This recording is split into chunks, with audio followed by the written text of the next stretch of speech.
Hello, and thank you for checking out my channel. I am John Stark from MacTheMovieGuy.com, and this is my review of Ouija, Origin of Evil. It's spooky season, and I've been reviewing spooky movies. And this one had a first one, and this is technically a prequel, but I reviewed the original Ouija, and it's on my channel if you're interested. If not, that's okay. I totally understand. But I am a blind film critic, which means that I watch films with audio description. This film was narrated by the lovely Christopher Flowers, provided by the Media Access Group on Netflix. I mean, I know that the audio description is available on other platforms. I'm just saying that's where it is currently, if you want to check out the service. Anyway, this is directed by Mike Flanagan, who has done 1,000 things for Netflix, including The Haunting of Hill House, The Haunting of Bly Manor, Midnight Mass, and most recently, The Midnight Club, which I have not had the opportunity to check out yet because there's so much TV on right now. But I've seen the first three, and you know, horror is not what I would say is my first genre, but I love what Mike Flanagan does with it because he always makes sure to bring characters and story into whatever it is that he's trying to do. And that's exactly what he did with Ouija, Origin of Evil. I'm sure everybody, when this film came out, was thinking, did we need a Ouija prequel? I don't think we ever need Ouija movies. Like, the answer to that question is always going to be no. But somebody paid Mike Flanagan to make a Ouija prequel, and he was like, all right, I guess. So he just went for it. And it's, first of all, I will say that I believe that you can watch this film without having seen Ouija, which is a good thing because Ouija is not great. I'm not saying it's terrible, but it's not great. I do believe I gave it like a C-. There were parts of it that were fine, but you know, it's a film. It's a film about a haunted board game you can pick up at Target. There's really only just so much you can do with it. Except make it not about the board game. Now, the first one made it a lot about the board game. They were like bound and determined to use this board to scare the crap out of you. This one, it's there and it's a prop, and they try to include, it kind of feels like they were contractually obligated to use the board because the story around it doesn't necessarily need the board. The board is just this weird vessel that they happen to use to communicate. And scenes in the movie, they even refer to it. It's there's a family that lives in this house, and they do like seances and readings and stuff, but it's all fake, and they have it all set up throughout the house, and it's this mother and her daughters, and they make the sounds and they blow out the candles, and it's very, you know, official looking. They convince people that what it is that they're doing is real, until the older daughter happens to go to somebody else's house, and they're like, I saw this Ouija board. It's, you know, I mean, Mom, you might want to think about using that as a prop.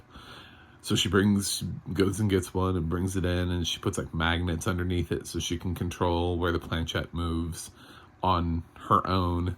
So that's how like the thing is like brought into the house. It's not really under the same guise. It's brought in to use literally as a tool to communicate. It's not that they're not saying that if you use this board game that you will necessarily be able to get the same result this family does. As a matter of fact, and I don't want to spoil the whole movie for you, the board game has absolutely nothing to do with the haunting that they have. It just happens to be in their house. So that's what Mike Flanagan did. I think he realized how stupid that was. That he was like, I have to make a movie about it. What?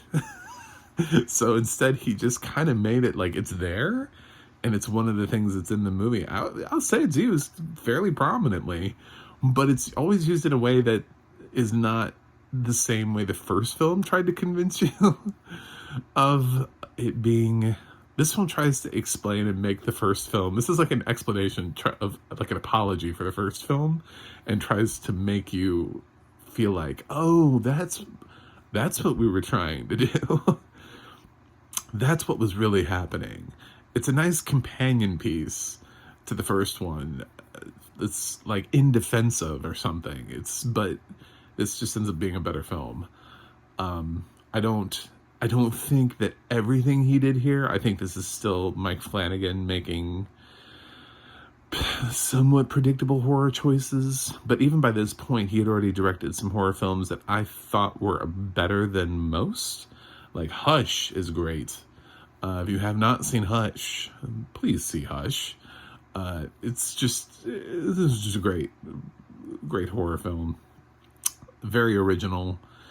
And I'm really happy that film is out there. It's on Netflix. He is also responsible for Oculus, which was one of the few films that I thought was better than I expected it to be.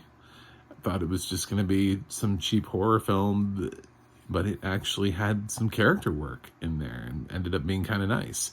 And that's what he does, is he tries to actually develop characters and doesn't just treat them as like disposable units. The first film treated its characters largely as disposable units.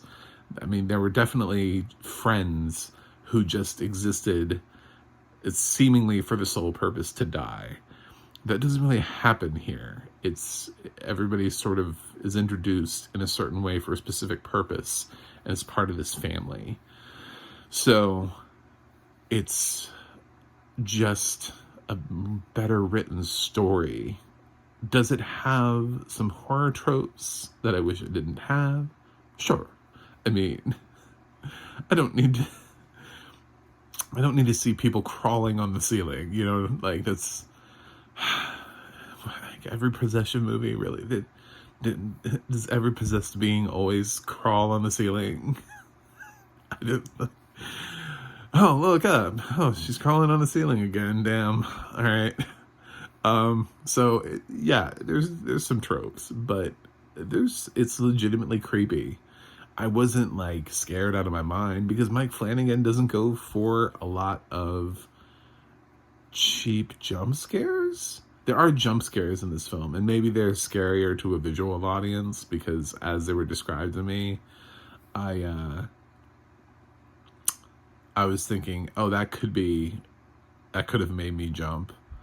But they're more visual, and he doesn't add with it like the loudest noise known to mankind. Like some directors, they feel like they have to accompany their audio description with like a scream. Well, not their audio description, their jump scare with a scream or with a I don't know, like a dog barking or just some like loud musical instrument in the background, just like no, Mike Flanagan doesn't do that. It just sometimes there is a sound, but it's definitely not. The sound is not there to scare you. It's just kind of there to enhance the moment. He's just a better director. This is not going to be his best work, but it's obvious that he's trying to make choices, like smarter and better decisions. So he's just been given something really, really weird to work with. I didn't even know this was him, to be honest. I just happened to be reviewing it, and I'd always heard that the prequel was better than the original, and I was like, okay, well, I'll watch the prequel then. It is actually better than the original. So unfortunately, I don't think many people saw the prequel. I think everybody saw the original and was like, I don't need to ever see another one of these, which is fair. But then you missed this one, which kind of sucks. The audio description here is fine. I didn't have any problems with it. It correctly describes as many things as possible, and in kind of a spooky way, without not not trying to reveal a jump scare or anything before it happens. It's just unsettling. I would say it's unsettling. Is it my favorite horror description? No. But I also don't know what I'm missing out on. I just have a feeling that this is described well enough so that you get an idea of what the scares look like without it being necessarily over the top. It's just kind of what horror description should always aim for. I've just heard some really over the top horror audio description in my days, that have really just gone above and beyond. This one I just feel like slid in right exactly where it always should be. There are some horror descriptions that don't even try. They don't even know what genre they're in. They think they're describing a period drama or something. It's just a completely different vibe. But this one actually does describe it that way. The acting's fine. They're all going to be people who who went on to do something else with Mike Flanagan. So that's interesting. I looked at the cast and I was like, how do these people were in Haunting of Hill House? I mean, Henry Thomas is in this movie, and who was casting Henry Thomas before this? Not many people. So, and then Mike Flanagan started using him. So, good for him. That's it. That's all I got. It's just going to be a slightly better recommend on this film. I think it's interesting, and I think you guys will like it, and I think it's for a creepy film this Halloween season. Good, go for it. And I do not think you need to see the original one in order to enjoy this one. So if you want to skip Ouija, by all means. This is just the backstory of things that happen in Ouija with the things that haunt Ouija. I don't want to spoil Ouija in this review in case you haven't seen Ouija, so that's the best way I can describe it. This just explains things, but it does it in a way, which means if you've seen Ouija, you know how this movie ends, but the journey is why you're here.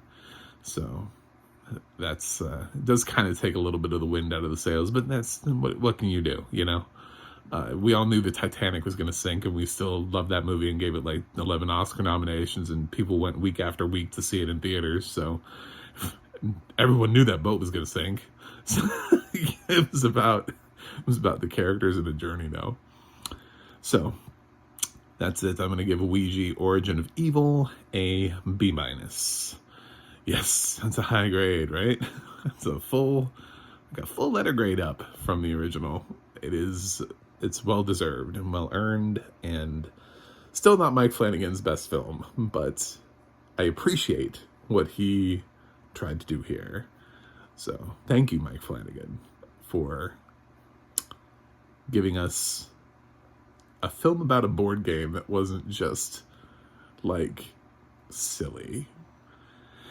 Anyway, if you stayed this long, you must like me, so please subscribe. I'm trying to get to 100 by the end of the year.